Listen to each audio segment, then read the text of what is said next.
Hello friends. In this video I want to help you understand what feelings you're experiencing. Is it love, habit, attachment, or perhaps some kind of fear that draws you to an ex-partner? You need to separate your feelings, distinguishing the pain from the love that is heightened by the pain. For example, sometimes there's a fear of being alone, which intensifies the feeling of love. Think back to moments in your life when you parted with someone and suddenly they became very important to you, intensifying your feelings of love. Most likely, there's a fear of losing them or some other fear at play. So it's essential to understand what triggers your feelings of love and attachment. Many men who break up with their lovers, and I think some of you listening now might be in that situation, face a choice between love for their wife and infatuation with their lover. To help you with these matters of love, I'll tell you about the stages of love. The first stage is romantic love, which lasts up to 1.5 to 2 years. The younger the partners, the longer this stage lasts. If you're older, say in your 30s or 40s, this stage is shorter, up to a maximum of 1.5 years. The romantic stage lasts longer if there are obstacles between partners, such as distance, living in different cities or countries, or having another partner like a spouse in the case of lovers. These and other factors can intensify infatuation and extend this stage. What's so special about romantic love? This is the stage of self-presentation, where you present yourself, and your partner does the same. It's important to keep this in mind if you broke up during the romantic stage. You need to understand that your partner wasn't completely honest with you. Most people tend to reject this information, which is understandable, as it relates to the pink-colored perception of relationships with that partner. The self-presentation stage is like a peacock displaying its feathers, showing off all its best qualities, even those that might not exist, essentially adapting to the partner's desires. But beneath those feathers is just an ordinary person, or in the case of a peacock, an unusually large chicken.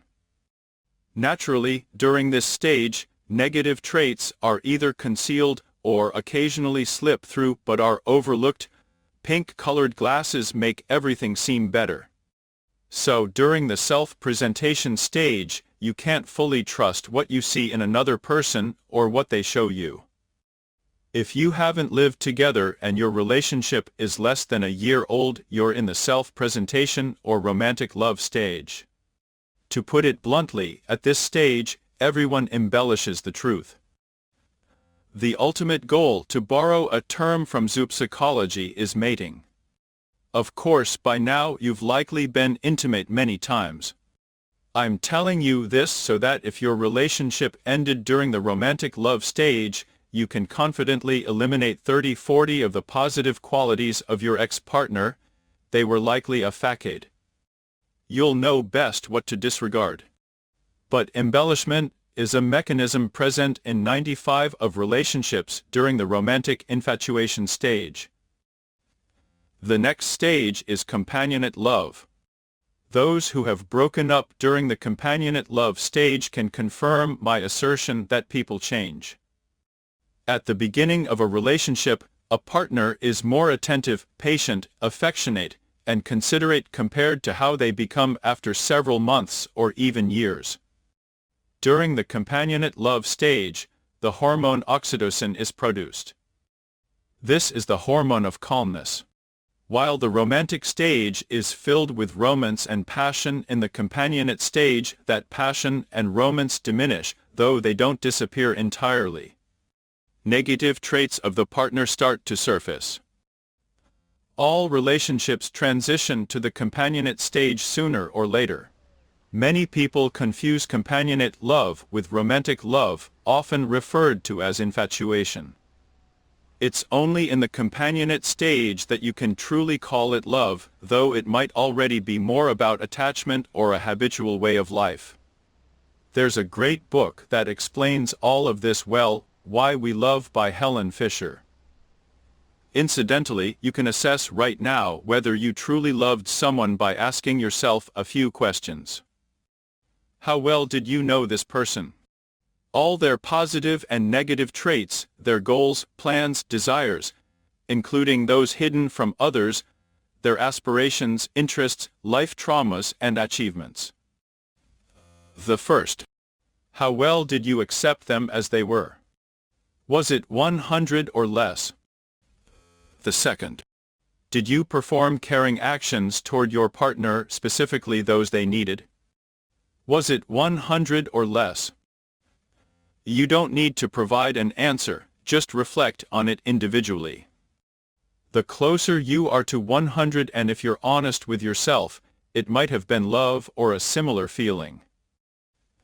Another point to understand is that love is a selfish feeling. That is, what you feel for yourself, and you experience love for your own sake. Let me explain. For example, if you want to rekindle a relationship, it might seem to you that by doing so you can fix everything and give the person what they were missing and everything will be different. But ask yourself why you want this person back. You might answer, because I love him, her. My interpretation is different, it's to avoid your own pain. By getting them back, you alleviate your pain, even if temporarily. Isn't that right? Yes, precisely, this is the case if you currently want to revive the relationship. Others might not want to rekindle the relationship but still feel drawn to their ex. However, being drawn doesn't mean it's love, it's about seeking to experience that pleasant feeling again. Personally, we gravitate toward people for our own satisfaction, even if that satisfaction comes from caring for a partner. If we consider the classic stages of coping after a breakup, this feeling corresponds to the bargaining stage. I'm willing to make a deal, compromises, just so I don't feel the pain. This indicates that we are inherently selfish, and that's normal. You must understand that selfishness is the norm.